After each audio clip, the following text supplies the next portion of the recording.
bejo bekjane kang lali luwe bejo kang eling lawas. Segenap pencapaian kebudayaan dan kesusastraan Jawa tidak diraih begitu saja dalam waktu yang singkat. Prosesnya dapat dilacak hingga Majapahit bahkan era sebelumnya. Dalam titian waktu, Mataram merupakan puncak dari kejayaan kebudayaan dan kesusastraan Jawa. Jawa pernah mengalami masa gemilang, mulai dari zaman Majapahit. Nah itu kemudian ada krisis dan kemudian akhirnya berdiri Mataram. Nah saya itu Mataram lebih melihat ke dalam. Ya. Nah waktu itulah mulai sebenarnya dugaan saya dan pikiran saya proses pemurnian peningkatan mutu budaya Jawa. Nah itulah apa yang dikatakan mulai periode yang disebut orang asing the Byzantine period atau Japanese history. Jadi zaman Bizantium dari sejarah Jawa ketika Jawa lebih sibuk memperhalus kebudayaannya. Nah ya itulah baru mulai sebenarnya bahasa Jawa bertingkat-tingkat itu. Dulu bahasa Jawa satu saja. Penghalusan kebudayaan pada zaman Mataram berdampak pula pada aspek ekonomi. Orang-orang Jawa yang sebelumnya banyak menjadi nelayan dan pedagang, kini beralih menjadi petani. Disinilah dimulai era Jawa yang agraris. Salah satu indikator perubahan zaman itu nampak pada Pranoto Mongso. Bentuk formal penanggalan Jawa ini mulai diperkenalkan sejak akhir abad ke-17. Kalender ini merupakan panduan bagi para petani dalam mengerjakan sesuatu agar tak mengalami kerugian. Dari sinilah waktu waluku atau membajak sawah ditentukan. Akan tetapi, penanda bagi para petani dan Jogja dan Surakarta malah pecah dengan Mangkunegoro, Mangkunegaran dan pemerintahan kolonial yang sangat buruk. Pemerintah kolonial menekan petani dengan memaksa menanam hasil komoditas yang seluruhnya harus disetorkan kepada pemerintah. Ditambah dengan para pejabat lokal yang haus akan harta dengan menjilat penguasa, menyebabkan rakyat miskin menderita kelaparan yang menjurus pada meningkatnya angka kematian. Setelah Mataram pecah, Mataram pecah dari hal tersebut ternyata menguras habis kekuatan ekonomi pemerintah Belanda. Itu. Nah, untuk mengatasi itu semua Belanda. Kemudian 19 terakhir Jogja juga dipotong dengan paku halaman ya. Itu Jawa makin lihat ke dalam.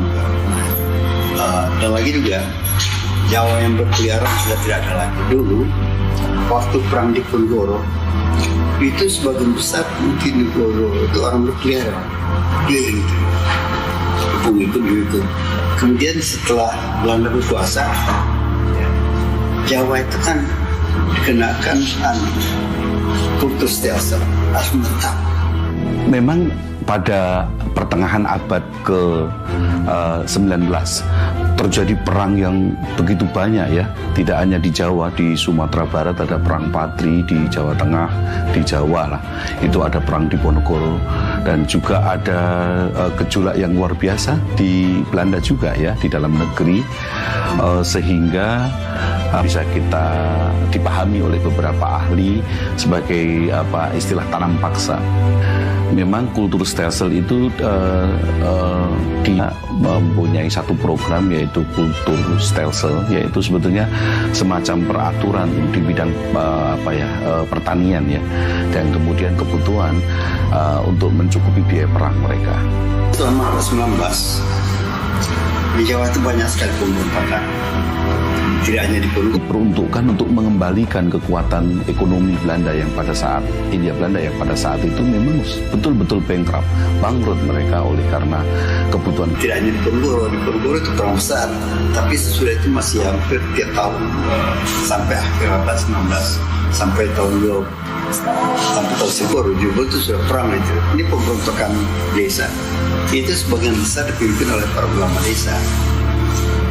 Jadi yang kira kecil adanya perang terbuka antara pemerintah kolonial Belanda dengan para pribumi Jawa, maka dibentuklah satu lembaga yang dinamakan 900 masih ada satu di sana berontak-berontak. Nah, untuk mengatasi itu, untuk mengatasi adanya konflik-konflik dan memperkurangi konflik. Yang kedua, memberikan bekal kepada para administrasi pada pegawai Belanda yang bekerja di Jawa. Kan Het Instituut voor de Javaanstaal itu sebagai lembaga yang bertujuan untuk mengetahuan. Jadi Javanologi adalah set pengetahuan dan keterampilan tentang kebudayaan Jawa. Itu arti Javanologi. Di dalam pemahaman dengan terhadap kebudayaan lokal yang baik, itu diharapkan mampu mengurangi konflik. Itu sebenarnya tujuan awal daripada lembaga itu. Bejo bekjane kang lali Het Instituut voor de Javaanse te Surakarta yang didirikan di Surakarta pada 1832 oleh Johan Frederik Carl Greka adalah sebuah lembaga kebudayaan yang mempelajari sastra dan kebudayaan Jawa. Disinilah Javanologi untuk pertama kali muncul. Secara terminologis, Javanologi itu kan disusun dari dua kata. Java merujuk di situ batasan budaya, juga bukan batasan administratif ya, tapi batas budaya. Dan logos itu pengetahuan yang bahkan wajib itu mengetahui, yang notabene semua itu menjadi butir-butir yang paling menonjol dalam kebudayaan Jawa, falsafah Jawa. Dia harus tahu.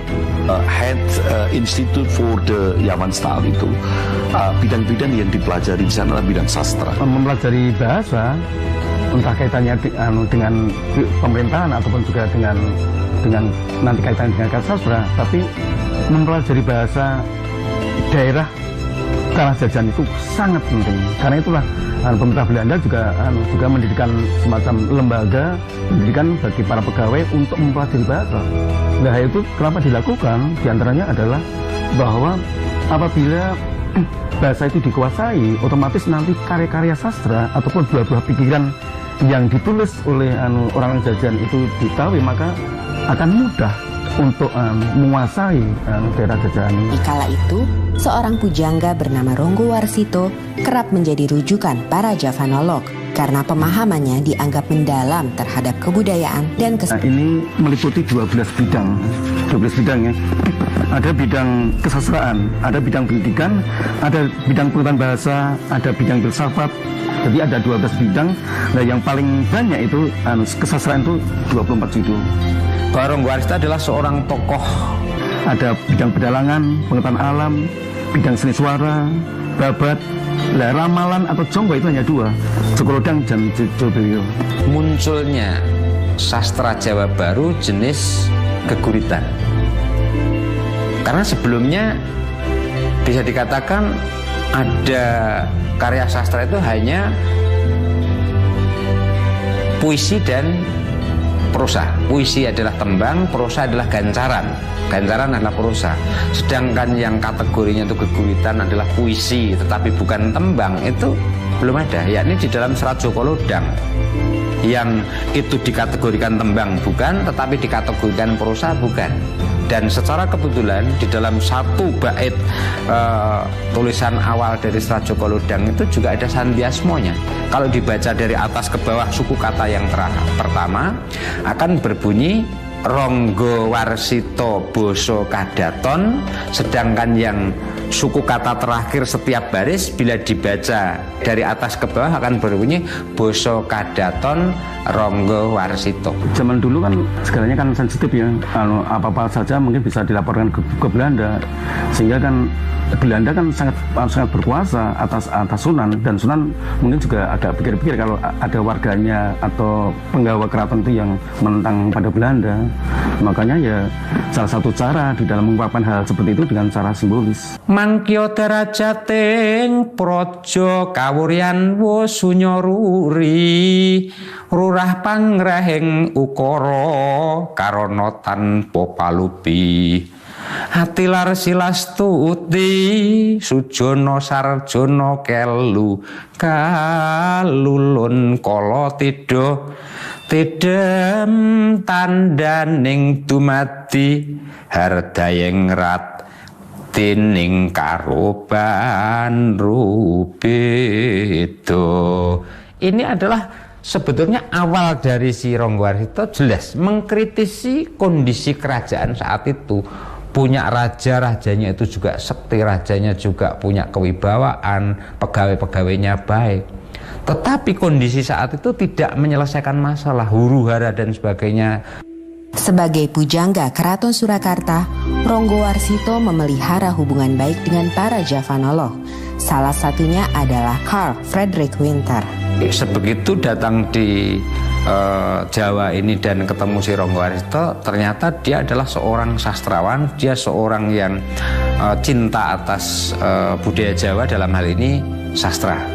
Nah, karena dia itu juga sesama orang sastrawan, dia ingin menulis tentang sastra Jawa, merasa dirinya itu juga sudah barang tentu tidak sepaham seperti orang Jawa. Melihat seorang Ranggawarsita itu pujangga keraton yang juga sebetulnya sudah memasyarakat, artinya orang luar pun bisa dekat dengan Ranggawarsita, dia berguru, berteman, lalu sebagai seorang sahabat yang sama-sama menggeluti tentang budaya Jawa, dalam hal ini adalah sastra Jawa. Kalau kita lihat kronologinya, sebetulnya hubungan mereka itu pasca Yavanologi itu sudah berpindah ke Delft dan kemudian ke Leiden ya. Jadi sebetulnya itu keterkaitan mereka itu sebenarnya tidak secara lembaga gitu, tidak bahwa C.F. Winter memiliki keterkaitan dengan Java Institute, Institute for the Javan Study, iya, gitu. Tetapi untuk di Jawa ini memang mereka memang bekerja sama dan membuat satu kesepakatan bekerja untuk menghasilkan beberapa karya sastra. Misalnya Kamus Jawa Kawi, kemudian Serat Aji Soko dan seterusnya, itu kan karya-karya mereka. Ada beberapa surat yang secara kebetulan kami ada data yang menunjukkan komunikasi antara Winter bertanya tentang sastra kepada si Ranggawarsita, dan oleh Ranggawarsita pun juga ada bukti menjawab atas pertanyaan-pertanyaan si Winter tadi. Di luar menjawab atas pertanyaan yang tadi datangnya dari Winter, itu juga disertai dengan kepentingan-kepentingan secara kebutuhan ekonomi bagi Ranggawarsita. Ada permintaan dari Ranggawarsita pinjam uang, istilahnya ngidon terlebih dahulu ya, oleh karena kepentingan kekurangan secara ekonomis atau keluarganya ada yang sedang sakit, itu nanti mengajukan pinjam uang ke Winter, dan nanti cara mengembalikannya akan diperhitungkan dengan pekerjaan yang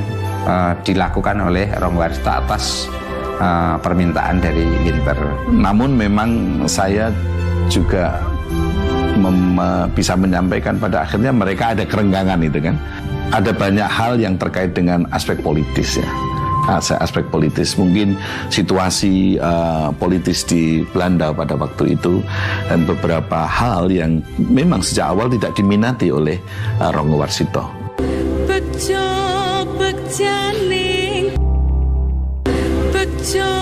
bejaning kang lali. Dalam esainya yang legendaris, Javanology and the Age of Ranggawarsita, Kenji Tsuchiya menulis bahwa pujangga memainkan peran ganda ketika Javanologi Barat masuk. Di satu sisi sebagai sumber informasi bagi para Javanolog Eropa, sementara di sisi lain tetap sebagai orang yang memiliki pengetahuan esoteris mendalam, di mana pengalaman kebatinan Jawa menjadi sumber utamanya. Hal ini kerap dibaca sebagian kalangan sebagai suatu bentuk kontestasi paradigma. Walaupun materi kajiannya sama, tetapi paradigmanya berbeda, ia akan menghasilkan suatu analisa yang bisa berbeda. Dalam hal ini, paradigma orang-orang Jawa memiliki perbedaan dengan paradigma orang-orang Belanda. Sebenarnya background Ronggowarsito itu adalah budaya Jawa yang begitu organismik.